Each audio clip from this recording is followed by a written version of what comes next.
Today, we want to talk about the importance of pollination. Pollination is the process that allows plants to reproduce and make new plants.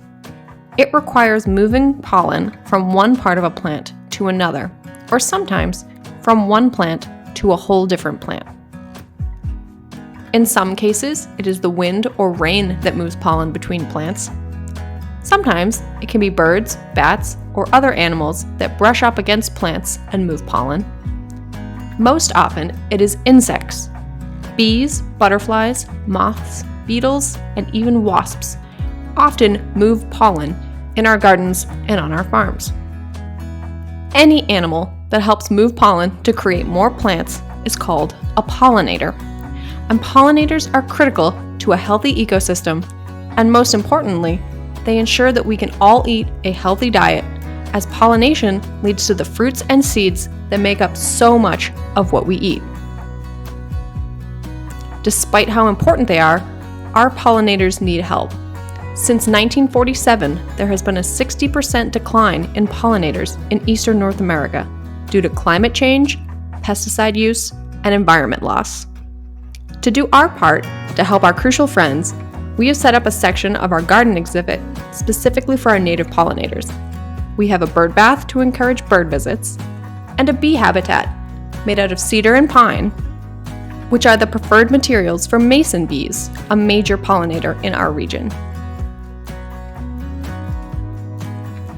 We also have 3 beds of native wildflowers, full of the pollinator-friendly plants that support our native ecosystem. We have wild lupines, lance leaf coreopsis,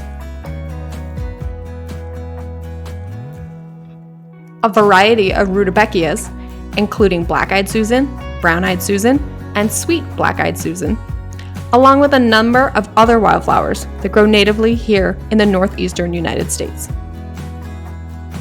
One of our best-known pollinators are bees. Here we see a bee with his legs covered in pollen while he's working. Bees are critical pollinators, but they are dying off at alarming rates. In order to help, there are things that we can all do to help support the bees.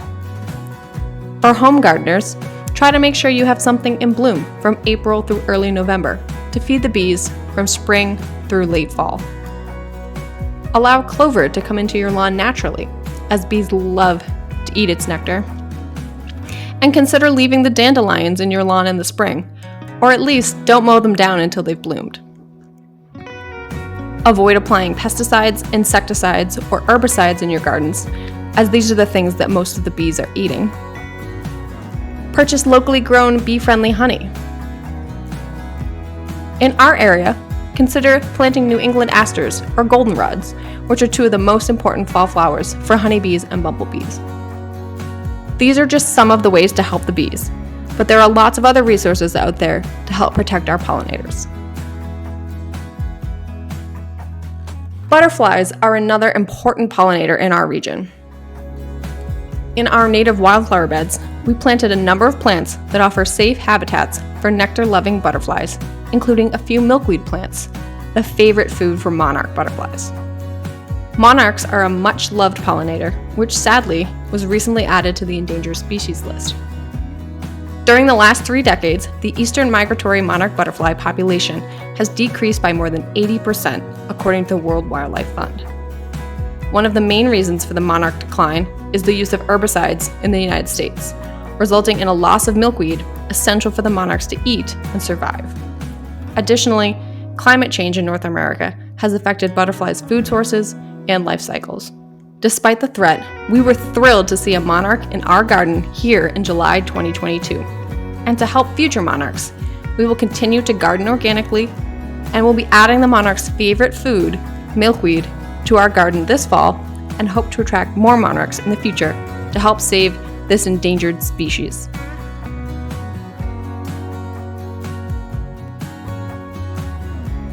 We hope to see lots more pollinators of all types here at the OCHM Garden in the years to come.